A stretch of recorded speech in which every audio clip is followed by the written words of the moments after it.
is lying. Special Agent Hanratty, FBI. Hello, Carl. You're gonna get caught. It's like Vegas. The house always wins. Some nuts flying around the country posing as a pilot, calling him the James Bond of the sky. Hello, Pusher. This is by far the best date I have ever been on. Yo, party people in the place to be, what's good? It's the #1 Chief Rocker, Uncle Freezy. I'm joined by Soul Finger 12. Welcome to our Saturday night movie review. And in case you can't tell by the part that I just played, we are going to review a movie called Catch Me If You Can. Soul Finger, how you doing, bro? Oh man, I can't complain. Enjoying this cool weather. We finally starting to get back over here in Dago. Got this, got a hurricane down in the water, but it ain't affecting us. Just a little rain, which we need, but a lot of cool weather. Right. Somebody told me it never rains in Southern California. And I'm gonna tell you, like the old folks say back home, the devil is a lie. Because you saw it for yourself, huh?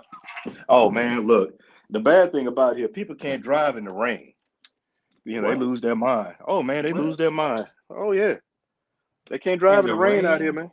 Oh man, look, you throw a cup of water on somebody's windshield, man, they start swerving and stuff, losing their mind. 14 car pileup. Oh man, yeah. Just having water in the paper and a paper cup is a wrap. Yeah, man. Hey, so thank you for joining me tonight, man. This right here is one of the things that we really like doing, like reviewing, reviewing movies and such. So we got a list of, so guys and gals, y'all watching on YouTube or Twitch. So we have a bunch of movies that we're gonna review. Soulfinger named a bunch of them that we probably have to get to. I don't have a list.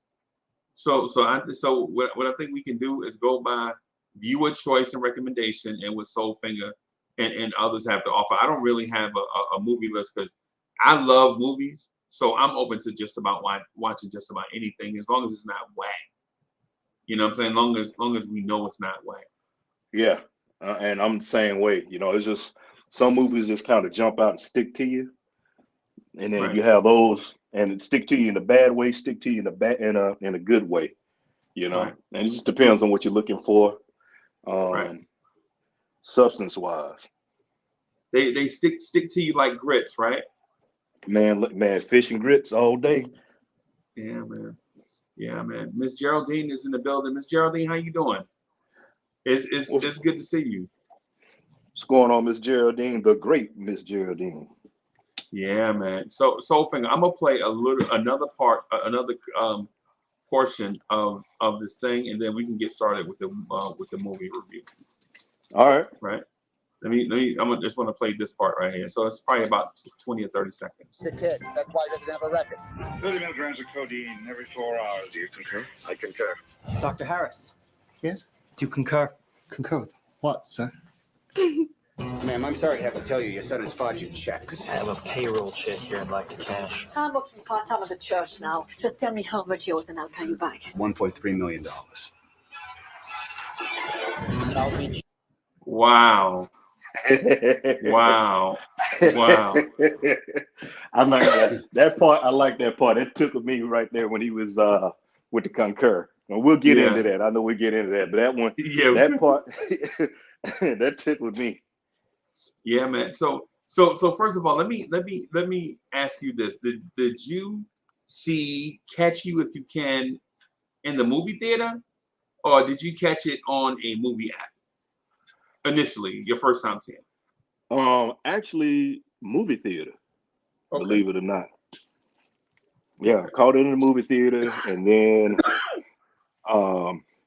last time I watched it was an app, and then I caught it on was it HBO on Humbug, me and my insomnia. So I was up flipping channels, like, I just had it on there, and then got back into it. Right. So I never saw it in the movies. Never saw it in the movie theater.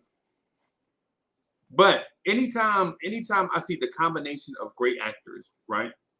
Yeah. Anytime I see the combination of great actors, excuse me, I automatically kind of rush to it. You know how you scrolling down the HBO schedule and you see all these movies and all the Independence Day movies they play over and over, and then you see a movie that has Tom Hanks, Martin Sheen, Leonardo DiCaprio, and many, many, many, many other good actors.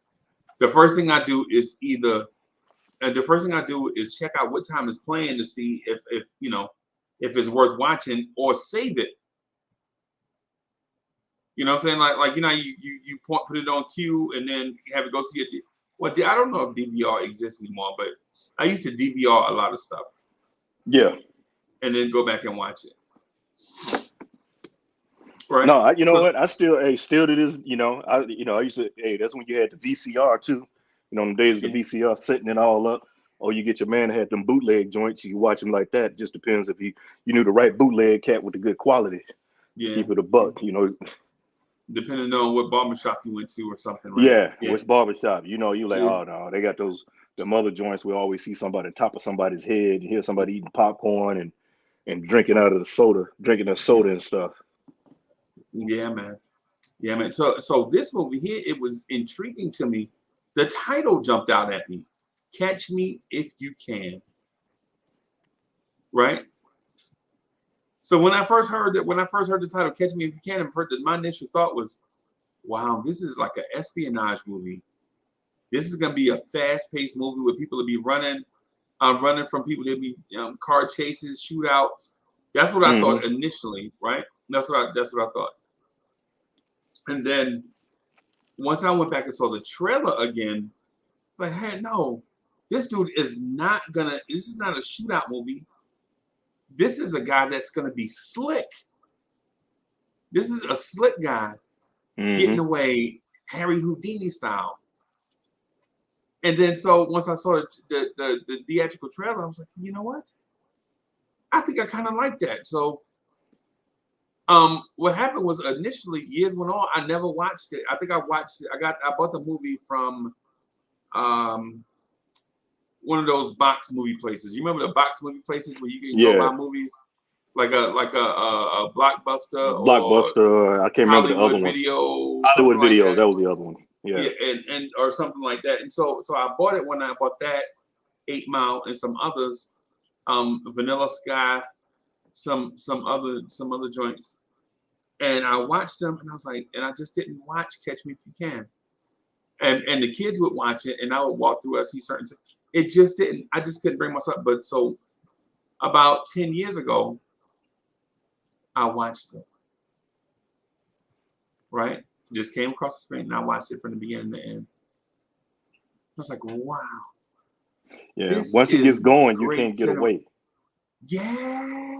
It's one of those you can't get away. And even if you're watching it from home, you don't pause it because you get wrapped up in it. Right? Yeah. And so how was your experience with it when you see it like say on TBS? TBS does the intro. Catch Me If You Can next on TBS. Are you one of those that just play it regardless? Yeah, I actually sit down. I play it regardless. It depends on if it's something else, one of my other favorite joints or something on. Because a lot of times I'm scrolling through, I was like, okay, it's on here. Then I'm scrolling through trying to see what else is on. And if it's nothing else, I'm like, let me go and jump on that. But it happened to be one of my other, something I can watch over and over. Like, I told you one of my guilty pleasure movies, Midnight Run with Robert De Niro. That movie is funny to me, man. Just the little things in it. So I'll watch, I'll watch that. It just depends on my mood, but I'll rock with that. And it's funny, you said, how you came across what you thought. I just saw the title and thought it was a comedy. Right. So I was like, I just Catch Me If You Can. Oh, it's got to be a comedy or something. So, and I kind of went into it blind, and the way it started off, I was like, okay, got Leonardo DiCaprio. Then there as the start, when they showed my man Christopher Walken, I was like, okay, this is gonna be about something. This is a step up, yeah. Yeah, and then you have Tom Hanks, so it was like, oh yeah, this is gonna be a good joint right here. They loading it up. So as you know, as they keep loading in other characters and you seeing different people, you like, oh yeah, this is on point. But by the time you get to Martin Sheen, you already wrapped up into the movie. So for Right. me, yeah, I'll sit down and I'll rock with it. Like I said, I watched it again this last time, and I was, I could hit pause, freeze. I could hit pause. I'm Right. sitting up there. I gotta go to the bathroom. But I gotta hold it because I don't want to miss nothing. And I was like, Right. "Fool, you at home? You can hit the pause, but I don't want to hit the pause because I want to get through the movie because I'm already Right. deep into it." So Right. Right. And so 2002 was a great year for movies. mhm. Right. 2002. You see movies like Minority Report, Yep, that's another good. Yep. Lord of the Rings, Two Towers, Oh yeah. Spider-Man. Spider-Man is out. What else? The Ring. The Ring is out. My Big Fat Greek Wedding is out. What else is out? Something. Punch Drunk Love is out. I don't think I've ever seen that. I Signs. remember people talking about that. Signs. Yeah, seen that. Yeah. Everybody was freaking out. Oh, so scary. Yeah. Yeah. Insomnia. Mm. Insomnia is out.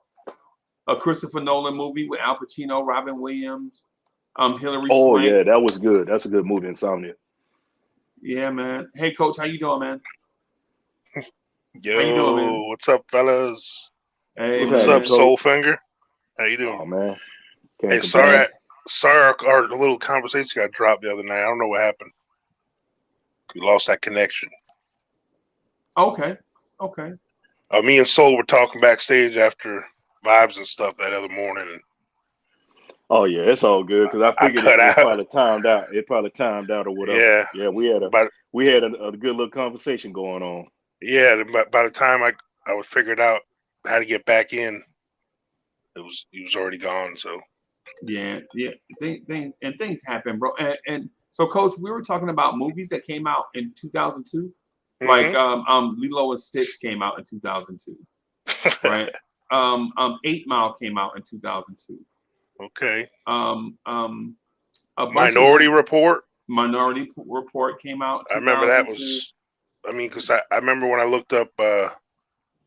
You know, I don't know if you brought up the title of the movie you're talking about tonight.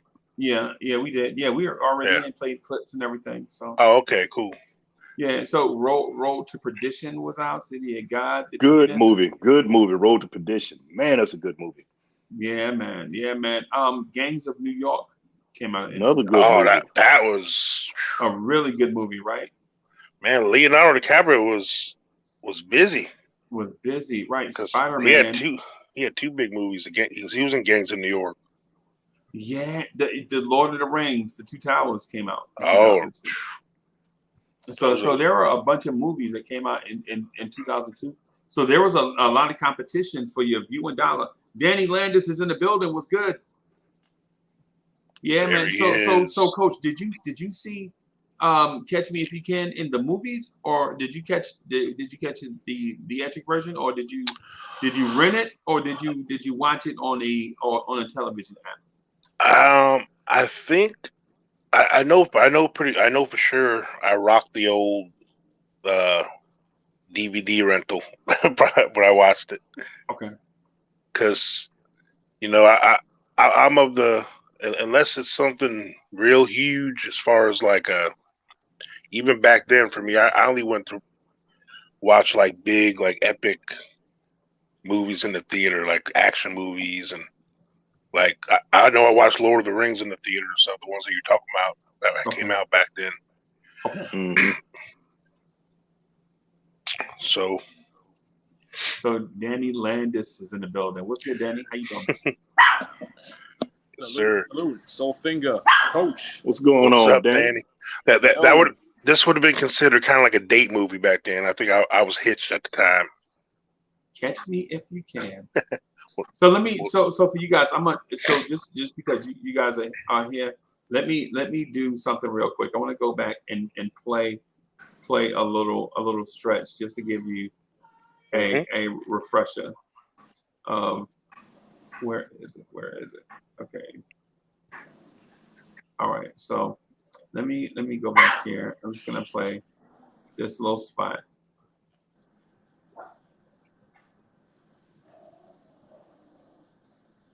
Can y'all see that? Yeah. Okay. Some nuts flying around the country posing as a pilot, calling the James Bond of the sky. Hello, push air. Yeah. He's a gangster. Well, I tell you what, this dude. 4 hours. Do you concur? I concur. Dr. Harris. Yes. Do you concur? What, sir? Breezy, do you concur? Yeah, that was you know hilarious, what's funny? right? That was funny, bro. That concur tickled thing. me. I remember I did that. We did that because I'm a nurse actually. In real life, IRL. So I remember when I went to nursing school, and I had befriended a fellow student, and he remembers that movie too. And we were like in a situation. We were in the hospital, and I made a reference to it because I go, "Do you concur?" And he started laughing. Right. It reminds me of that, Right. Well, let's. Hey, that's hilarious, bro. I did that one time in a business meeting. I made an Office Space reference for those that have ever seen that movie, Office Space. Yeah, that's another good. Yeah. So because it was how you're in a meeting for like 2 hours. Everybody's just like, this meeting is too long, and blah blah blah. So I just made an Office Space reference, man, and we all laughed and then got out of there. But so what were your expectations when you see great actors, like when you see actors such as DiCaprio, Hanks, and big collaborations with big time actors and directors like Steven Spielberg? What's your initial thought? Yeah. Like, Well, this is going to be fire. Yeah. Well, you you tend to have a big like expectation that like the character development and like the interpersonal, like the acting, especially when you have someone like Tom Hanks, and he, because at this moment he was just coming off some legendary performances, and I mean he was the man at this moment, so Right. anything he did kind of turned to gold, so when you see a Tom Hanks movie, he's gonna give you a performance. Right. And this was still a little bit early in DiCaprio's rise. He was still a really good young actor. Is this movie before or after the not Pearl Harbor, Titanic? Basketball Diaries. What about that one? Yeah, this is after time. This is well after Titanic. This is after Titanic. Yeah. Okay. So this was kind of like his Titanic follow up. Basketball Diaries. I think Titanic and Basketball Diaries, and then this one hit, and I think really, I mean, I think out of his bigger movies, this is one that really it got love. I don't think it got the love that people would normally give all these other movies when you compare it to the Basketball Diaries and Titanic, because if you look at the portrayal, because you believe his character, you know what I'm saying? The way it was developed, the way he portrayed it, you tell he went deep into the deep down into this cat's soul, and made you feel what he was feeling. Right, he was definitely believable. And the other big thing, for how young you were, and I'm sure it was embellished a little bit just for the movie's sake, but this dude, for a young cat, he was a Mac Daddy boy with the ladies. Yeah. and all the women in that movie, young women, they're all, a lot of them became bigger actresses later. Like there was like his body list was epic. Like when it comes to actresses in that movie, because there was about 5 or 6 of them that became leading ladies later in there. I think like Amy Adams was. Yeah, wasn't that one of her? Yeah. She was the one with the braces. Like that Brent, I think her name was Brenda or something. Yeah. Then she was like the nurse. Yeah. Yeah. And then like Jennifer Garner was the was the magazine model. Yeah. Yeah. And then there was that one stewardess too. She was later in like a couple Yeah, movies in the I can't think of her name, but yeah, the first time he said it's the best date of his life. Yeah. Yeah. I remember that. I mean, you just can't believe all the stuff he did at his age, bro. That's just ridiculous. Yeah, man. Yeah, man. And it all starts from like the whole thing, the whole Frank build-up thing starts from the father having a failing business. Mm-hmm. Yeah. Right. And the father hustling, doing whatever he can to keep the family business, to keep the business afloat. Right. You remember all the tricks, like the finding the bracelet, giving gifts. And so he said something profound. And I think all of us can agree we get suckered by this all the time. What happens is it's not, I think he mentioned the New York Yankees. It's not, people are not intimidated by the players, they're intimidated by the pinstripes. The pinstripes. Right? They watch the pinstripes, right? Yeah, that was deep. That was deep. Yeah. So Danny, when you first heard him say that, what was your initial thought? That's that Steven Spielberg influence, I think. Spielberg, right? Yeah. Yeah. So Danny, what was your initial thought when you first heard him say that though? I was like, what? Yeah, like with me, I ain't gonna lie to you, bro. I thought too when I first heard it, I was like, man, yeah, people have been suckering us for years, cause it's like the hidden ball trick. You know what I'm saying? They show you the ball in this hand, then close their fist, and then show you the fist again, and you pick the fist that you last saw the ball in. Meanwhile, the other hand is taking something from you. Yeah. You know what I'm saying? You're looking to get something on one hand, and you're getting suckered by the other hand. That's what my son does to me, Freezy. Right. And you know what else, Freezy? It was the story in the beginning. You know, when his pop was getting the award, and he just went up and he told the story about the two mice that fell in the milk. Yeah. One drowns. Oh yeah. And then the other one kept going and turned it into turn the milk into butter. Yep. Turned the milk into butter and got out. And if you know that climbed his way out, and that stuck with him, because you remember when he was when he was telling the story, and they had the camera back on him. They had the scene was back on him. You saw his eyes light up. Like, and it stuck. This dude's the greatest. Yeah, and you saw how he was looking at his pop, like, man, that's my pop. He's the greatest. That's my idol. Yeah, he can walk on water and can't get wet. Yep. Yeah, it's the cool thing to that. The cool thing to that in the beginning is it also laid a foundation for how you can get whatever you want if you're charismatic enough. Mm-hmm. That's what I got out of that first scene. That when he got that award, you know what I'm saying? You can get whatever you want as long as you're charismatic enough. Now later on in the movie, we find out those guys that were giving him awards and all that stuff were not really the guys that he thought they were. Yeah. Later on in the movie, and we'll get to that point. We'll get to that point. Especially the best friend. Yeah. What kind of best friend is that? But anyway. Yeah, that was fine. Yeah. You know what else in the beginning of the movie, Freeze, that it really set the tone to let you know how cold, how smooth and cold he was. It's his first day at that new school. Right. So, he's asking the girl, and the cat bumped through, he dropped that shoulder on him. He was like, okay, being a new guy and the way he was dressed and everything. And you hear him in the classroom, oh, who's that? Is that the substitute teacher? And then you see his eye, it was almost like a aha moment. Yeah. And then with the way he did it, but then he ran the hustle for a week. Yeah. He ran the hustle for a week. Right. Yeah, he was setting up field trips. I mean, that was wild. And I had to laugh. I was laughing about it because I was like, the first time I saw it, I was like, oh yeah, he about to do the most. If he's doing this already in high school, and he's supposed to be 16, he's doing the most. Yeah. Maybe not to this extreme level, but do we all have that friend like that? Or are you that friend? One of you guys that friend? You mean Like, the scam artist guy? Yeah, like there's always that one friend of yours that's always Oh trying to no, run them Scammer, yeah. angles.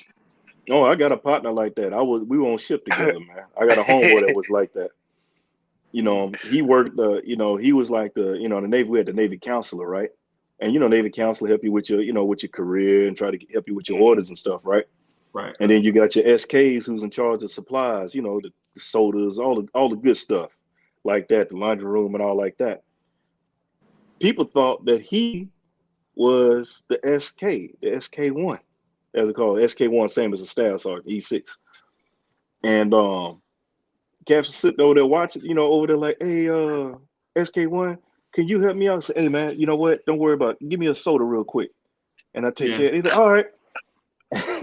Yeah. So he was running with it. Yeah, he ran with it, and people it was like, man, SK1 cool. I said, what SK1? I said, that ain't SK1, that's NC1. They were like, NC1? Yeah, that's NC1. Man, I just bought that cat of soda. I said, bro, why would you buy the SK who got access to the sodas or soda? Think about that, man. That's like that's like you giving an Eskimo ice, you bringing ice to an Eskimo. He got all that, man. Already.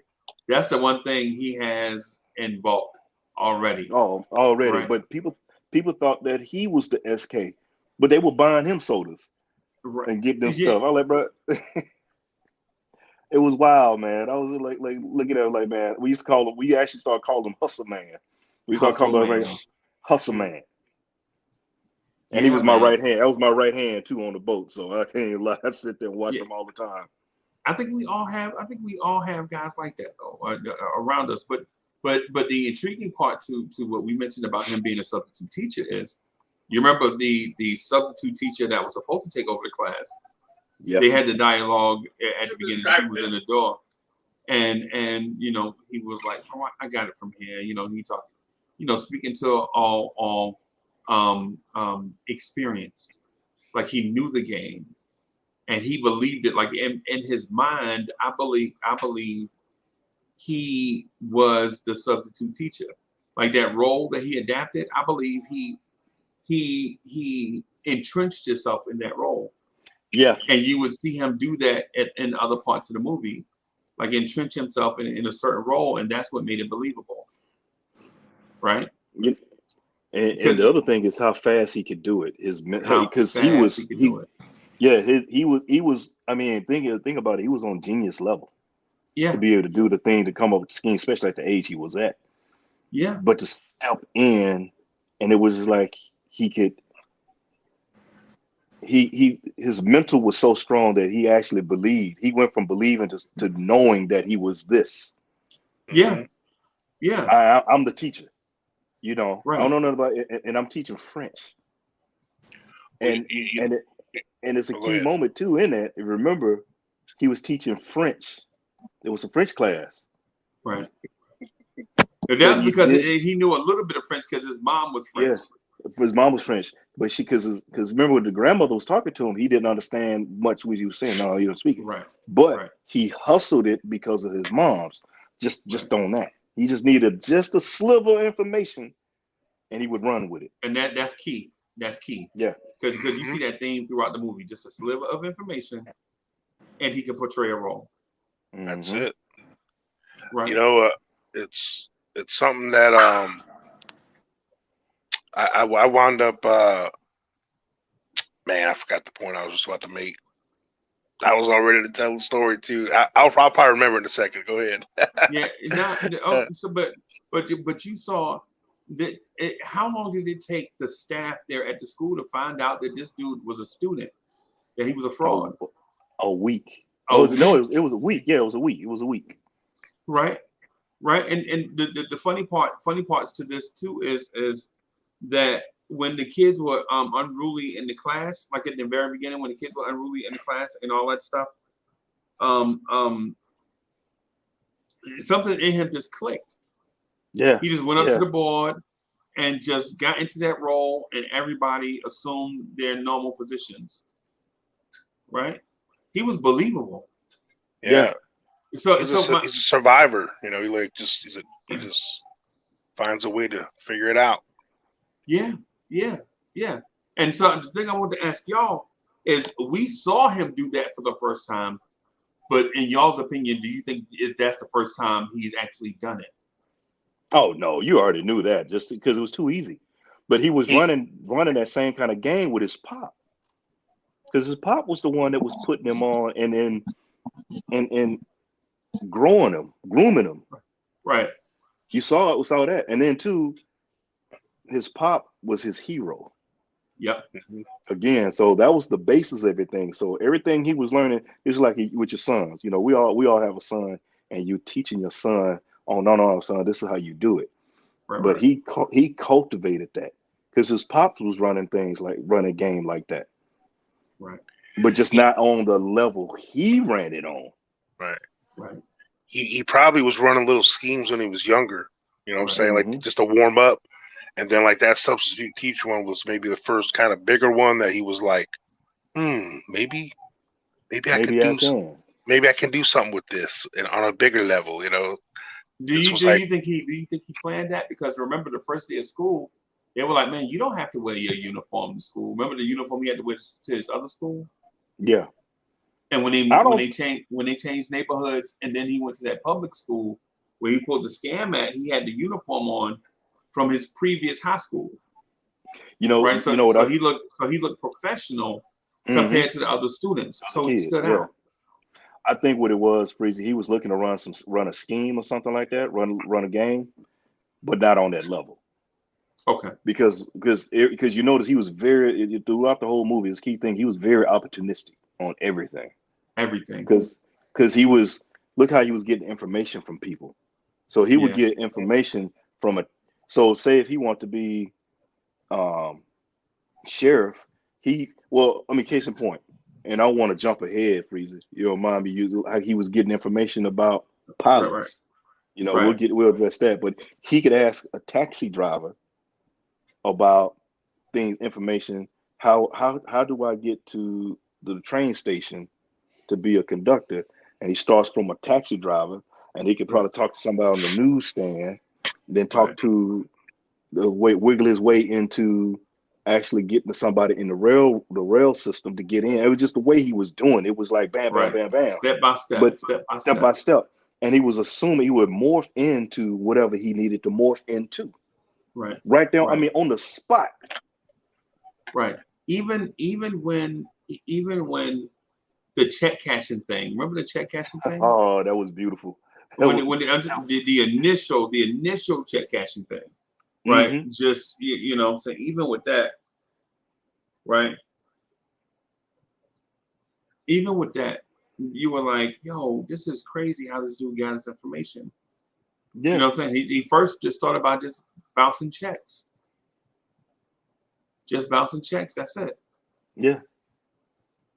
Right? And so once he found it out, he was like, oh yeah, I got income.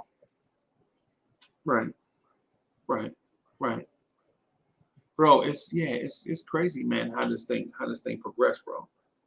It's crazy how this thing progressed.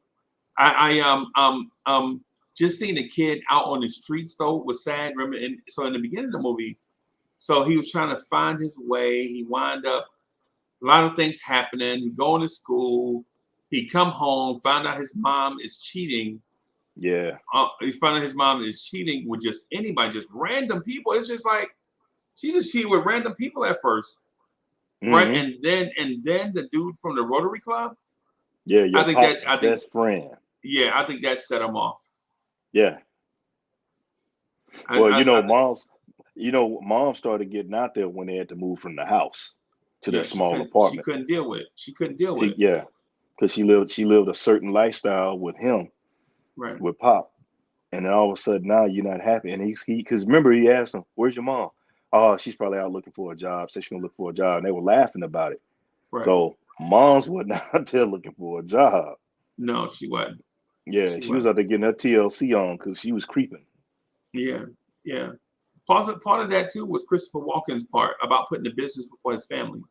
Yeah. Like what he should have been doing is probably work on getting a job so that he could support his family. But he was out there hustling and not paying attention to the family dynamic. No, not at all. Not at all. And he kept selling his son. He was selling his son dreams. Yeah. And but his son, he was selling his son a dream from a level of a contemporary, but his Mhm. son was not old enough to understand that he was not a contemporary. Him and his Yeah. father was not on the same level. You know what I'm saying? Yeah. You teaching this kid survival tricks of a man, and he's a kid, so he's gonna receive it in a kid's way. You know what I'm saying? As an adolescent, And you saw that right? throughout the movie. You And saw that throughout the movie. Yep. You saw it throughout the movie that the reason why he got caught is because he was immature. Yeah. Ultimately, the reason why he got caught is because he was immature. But just want to speak to a certain point, man. What do you think flipped the switch? Like ultimately, what made you? What do you think made him go in full bore? And I'm talking about Frank. I'm talking about Little Frank now, because Christopher Walken is Big Frank. Leonardo DiCaprio is Little Frank. Mhm. Tom Hanks is the FBI director guy. The He was I forget over what. fraud. He's over fraud. Right. Bureau, I can't remember the exact department, but it was fraud and stuff. Chasing down the fake bad checks and stuff.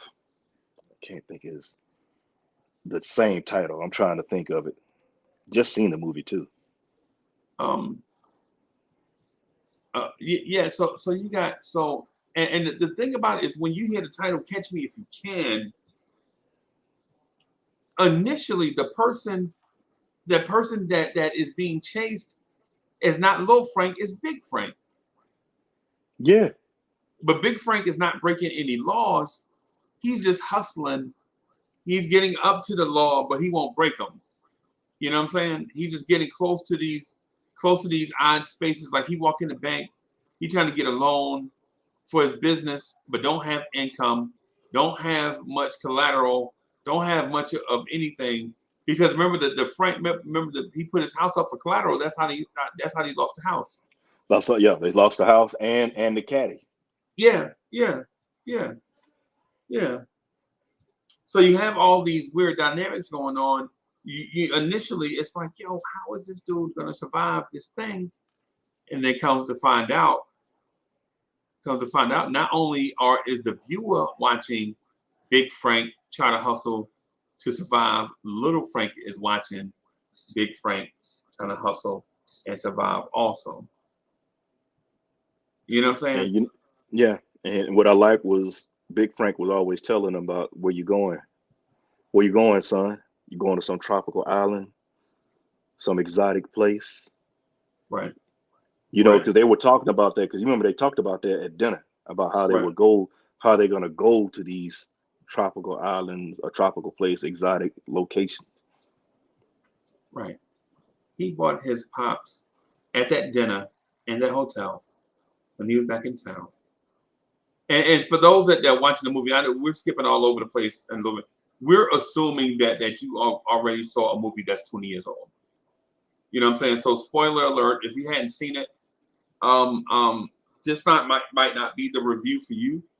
But after 20 years, you know, we shouldn't have to do a spoiler alert. You know what I'm saying? So either you watched it or either you didn't watch it, and whatever. So, you know, but anyway, yeah. So at the dinner, at the lunch table, bro, he was like, "Pops, I bought you a Cadillac. Remember that?" Yep. My son's a pilot. Yeah. Co-pilot, Dad. He told him co-pilot, Dad. Yeah. It don't matter. You doing more. Yeah. And then there's this thing, because they were in New York. And remember, they kept looking at him. Right. He said, everybody keep looking at you. They're not looking Right. at me. I said, yeah, everybody's looking at you. Because they want to know where you're going next. Right. Because you got the pilot jacket on. That meant something. Yeah.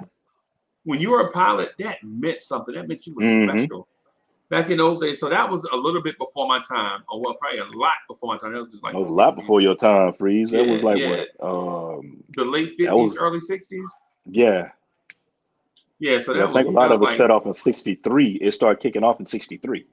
Yeah, so that was like 5 or 6 years before I was even thought of.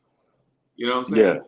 So yeah, but yeah, man, people back then that had cachet. Like if you were a pilot, that meant something.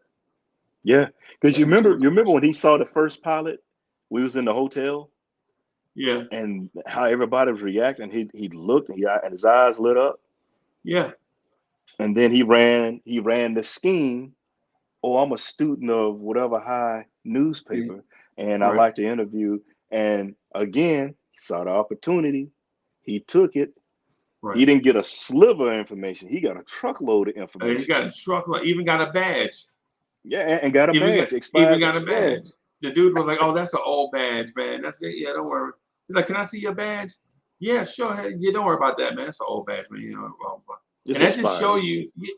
That just show you how bad airline security was back then. Yeah. Not today, though. Oh yeah, man. No, not the neck. Oh man, Yeah, it's tighter than that booty now. yeah. Not today. Airline security is like that. You know what I'm saying? So let me ask this though: how did you like overall? How did you like and appreciate the acting of it? Oh man, I loved it, man. I loved it because everybody was believable. It wasn't like you had somebody come in that was over the top, Right, and it was right, like, to me, it was kind of like a gladiator fight of acting.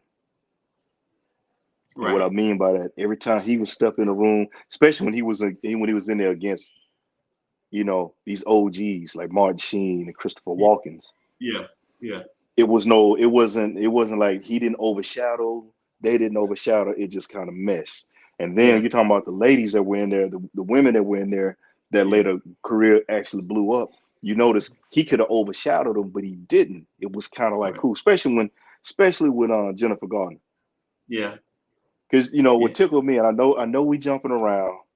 This part I loved as well when they were saying because he heard him in the news talking about he's like the James Bonds of the airway of the yeah, airlines, and yeah. then all of a sudden he's in the movie theater. What is he watching? James James Bond. Bond. Yeah. What does he Roger go and Moore. get? Yeah. He goes get 3 suits because it was the Sean Connery. He was the Sean Connery. Remember, Oh, he the was Sean doing Connery. he was Okay. doing Sean Connery, and he got three suits like he had in the movie. Right. And somebody told him, only thing you're missing is the car. And here he comes rolling up in the Aston Martin. And I Yeah. wanted it. Now, what I would have loved to see is how did he hustle that? Right. Well, we know how he did it, Yeah. but we just wanted So to see to how he did it. see. Yeah, you want to see it. But Yeah. what got me was he gave up a check, a counterfeit check, and came out with $400 and he was clapping cheeks. Yes. She basically paid him to Right. clap Yeah. some cheeks. Yeah. Yeah. And so the thing about that too, man, is to see how slick this dude was with Hmm. it. Now, in my opinion, and I know opinions may differ, right? But in my opinion, I thought Tom Hanks had the best acting, was the best actor in the movie. You know what is the way he played it? Yeah, I gotta agree with you because, like I said, he was in there with some heavyweights. You got Tom Hanks. Tom Hanks was really getting hot. He was hot right around then too. Yeah, yeah, But his character, even down to the accent, he was running with it because that didn't sound yep, like Tom Hanks, and the demeanor, right, his right, demeanor. So because I forgot that was Tom Hanks. You know what I'm saying? right. That's what I was gonna get to. Yeah, I actually, but I kind of, I'm with you. You know how you know it's somebody, but you can't. Yeah, You kind of embrace the character so much though. yeah. That's what I thought when I saw. Like for instance, I saw Tom Hanks in 3 different movies. I saw Tom Hanks in a lot of movies, but 3 different movies stand out to me. Right. So Tom Hanks and Castaway, Yeah, when good when movie. Tom Hanks, when Wilson was his best friend, Hmm. like he was scribbling on the wall. So what do you think, Wilson? Such and such Wilson, and he talking to the volleyball. That, Volleyball. Yeah. yeah, that right there was one you're like, man, this dude can act. And then Yeah, it's just Forrest him Gump. and the volleyball. Oh, yeah, Forrest Gump. Yeah, Yeah, yeah. you Forrest Gump took you in a whole nother because you're like, hold on, bro. Weren't you just on the island talking to a soccer ball, a volleyball? Right. Castaway. But now you a whole different person. Yeah. Whole different person. Yeah. Yeah. And so when you watch Tom Hanks go from Forrest Gump to the FedEx exec to this guy, you're like, oh my God, this dude can just portray any role. And when I saw, I was gonna call him Forrest Gump. When I saw Tom Hanks with the accent and the weird quirkiness, Yeah, you know what I'm saying? The weird quirks and all of that stuff, like working on Christmas Day, all these weird things. You know what I'm saying? All these weird things. The obsessive and compulsive. Yeah, everything is regimented, right? Mm-hmm. You know, the bulldog type persona for a detective. You know what I'm saying? Well, he worked for the FBI, but you understand what I'm saying. But the thing about it was the way he portrayed it, he wasn't overbearing. Because in some movies they have him, he's too overbearing. They portray it like he's just obsessed. Like, I gotta get him, and this and it's over the top. But he was like, they say when you singing, you in the pocket. You got you when you're on the floor of the music, you in the pocket of the music. He was in the pocket the whole movie. Like I said, I forgot it was Tom Hanks. I mean, even look at him in the Green Mile. Yeah. You know, okay, it's Tom Hanks, but then you take you in that pocket and you embrace the character that he is. Right. You know what I'm saying? And so you forget that it's him. Yeah. You kind of forget that it's actually Tom Hanks and not that person. He's believable. Was Leonardo DiCaprio great in that movie? In my opinion, yes. I just think Tom Hanks was greater. Like if Leonardo DiCaprio was a 9 in that movie, Tom Hanks was a 9.5. That's all I'm saying. I'm not saying Leo was bad because he was really good in that movie. Really, Christopher Walken. Man, yes. Hey, you know what I'm gonna tell you. You know what got me with him is how you could feel the father to the son, how Pop was to the son. You could feel that. And if you got a son, you could feel that he generally loved his son. He wanted the best for his son. Even though he did what he was doing, that was his son. He loved his son. His son was his right hand. Right. They were tight, thick as thieves. Right. I mean, they were literally blood thicker than water the way they got down. Because his pop was even ride or die. Because his pop even ran game on the FBI agent. Tried to run. It wasn't and we'll get down there, but he ran game on him too. Right. And he was like, he asked him, he was like, man, you want me to snitch on my son? What kind of father would do that? Yeah. But what he gave it away is he messed around and looked at those letters on the table. Boom. That's why I was gonna let you bring it in, Freezer. I didn't want to jump ahead like that. But when he broke it in, he saw the letters, but he still said, you think I'm gonna sell out my son? Right. And he knew. And the other thing about it though, Freeze, you notice he asked about his mother, but he never went to see his mama. Right. Because he was a always kid. Pop. He was in his mind. He always wanted. Remember, he wanted mom and pop to get back together. Always, it was always mom and pop get back together, and it's because so he couldn't accept he couldn't accept the fact that his mom had moved on. His mom had been moved on before he even started this whole thing. First day, high school, the mom had already moved on. Yeah, because the first cat she got moved on with was the best friend. Yeah. And so when they was talking to him about the divorce and put all that pressure, who do you want to live with and all that stuff, man, he didn't want to hear none of that stuff. Yeah, he sure didn't. And Pop was being cool about, oh, kiddo, it's all right. Nothing's gonna change. I'm gonna still be there.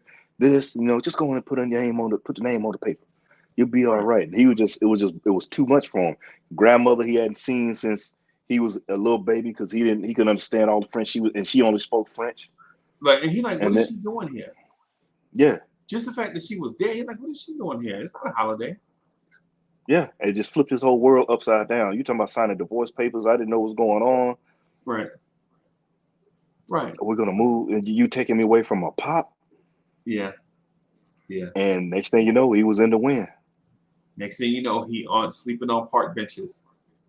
Remember that? Yeah. Or staying in the hotel. Staying in the hotel. Yeah. Check started bouncing to the hotel. Now the hotel won't let him stay. You know what I'm saying? Now he got to figure out a scam just to find somewhere to live. And then he Right. started scamming the banks. Yeah, so he just started going into banks, like, right, instead of just writing a check here to y'all, let me just go get cash from the bank, because he found out through info that you can do that back then. And then remember how he was sweet talking to cashiers? Yeah. Sliver information. Just need a sliver. And then he kept on running. And it all came from how his pops used to talk to women. Exactly. You remember my son needs a suit for graduation? Or needs a suit for, what was the event? What was the event? I forget the name of I forget the event. I can't remember the event he came up with. I think he said something with I think it was some kind of graduation or something for church or something. Right. Something he broke out. But the key thing was, Freeze, you remember he always had a necklace with him. Yeah. Hey, did you drop this in the parking lot? Yeah. And the women, they do doggone well they didn't drop nothing in the parking lot. But he just, and he like, let me, this is not yours, you sure? Let me put it on you. And then, how's that feel? How's that look? And they get enamored with eat it up like popcorn. They get enamored with the Yankees pinstripes instead of the players. Yes. Right. All right. So they let their guard down, basically. That's a good way to bring it back. That's a good way to bring it back on what he said and what was going on. It was the Yankee pinstripe situation. Right. Right. That's why the Yankees always win, because it's not about the players; it's about the pinstripes. About the pinstripes. Yeah, man. So yeah, man. So as we move along in the movie, man, you see a few different things. You see certain elements, like you find out that this kid is not a gangster. He's not a gangster. Yeah. He's just a kid living out his dream, whether it's illegal or not. But his dream was a bottom. He had one, but it was one bottom line job, one bottom line mission, the thing that he wanted in his heart, and that was to get his parents back together. Exactly. I think because after watching it again, because I missed it, the times I watched it before, right. I just watched it like, oh, that's a good movie. But like you said, when you go back and you can watch it, things start kind of like really popping out the soda. But it was right there in my face. All he wanted was get his parents back together. That's all he wanted. No matter what. Right. That's all he wanted. Right. That's all he wanted. He flew to all these different places, occupied all these spaces, and ran game with people with unfamiliar faces. Right. Mm-hmm. All this stuff, just because he was trying to circle back to getting his parents back together. But that would never happen because his mom was already remarried. Yeah, mom's had already dipped. Yeah, and had a baby.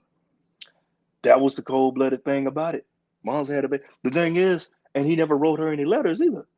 No. Everything was going to Pop. Yep. That was the whole thing. And it was kind of like, mom's was opportunistic. Because if you listen to her backstory, she was just trying to get the hell up out of that little town. Right. And Pop ran game, and he probably talked all big and outshined everybody, which you see he had more than the gift of gab. Yeah. And then she got over there and lived a certain lifestyle. Yeah, he just had it. It was just oozing out of him. Yeah, you remember the dance scene in the living room on Christmas? Oh yeah. Man, my man Christopher Walken was charismatic, bro. Big Frank was charismatic.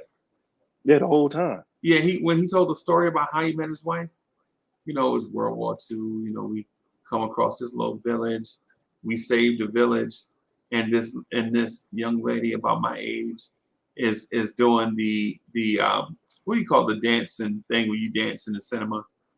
He said it too, and I can't remember. And so she comes out and does a dance for the soldiers, and he looks her in the eyes and says, "You're going to be my wife someday." Right? And then he reached for a hand, she gave it, and then they start dancing. And Lil Frank right there is just eating it up. Now when I saw it, I'm a soldier, right? So I'm ex-military. For those of y'all watching, I'm a veteran, right? So when he was telling that story, I was like, yeah, that's a lie. If you ever been in the military, if you ever been in such and such and such, you already know if you in some type of hostile environment, you ain't gonna see dancing and stuff going on. at no thing. You basically trying to make sure everybody's safe. Yeah, the last thing you thinking about is some hot damn dancing. Yeah. And so when he said all of this, when he telling the story and then talk about the woman and how he found that she was a dancer, and he looked at her and said, "You're gonna be." I ain't never been, or have never ever been told about a situation like that. Like after the bullets stop flying, your weapon's still hot. You know what I'm saying? You got you got people, you trying to get your platoon back together and all this stuff. You trying to get to a rendezvous point, all this stuff. You ain't never, you think about your rendezvous point and all this stuff. You ain't think about no woman in a cabaret dancing. Yeah, that's what it was. So when he said that, when he said that, I was like, yeah, this dude has got the gift, bro. Because if you're not a veteran or a soldier, you will eat that stuff because it sounds so romantic. Mm-hmm. You know what I'm saying? And the mom just went with it. Yeah, because I'm gonna tell you now, I've been in the sandbox. You know, like I said, for those who don't know, I'm a veteran as well. It's freezing, and I didn't just do time on ship. I did time with the Marines as well. Right. You ain't thinking about all that other stuff like he's saying in a situation like that. You trying to get the hell up out of there and get somewhere where you ain't got nothing, got them things whizzing by your head. Right. I'm gonna keep it a buck. Right. And so Steve Harvey summarized it best when in the movie Kings of Comedy, when he said Leonardo DiCaprio on that ship and the band was still playing while the ship was flooding up with water. He was like, man, if that was Kool and the Gang, kicking down speakers, unplugging stuff, rapping stuff, I'm like, we got to get that out of there. You know what I'm saying?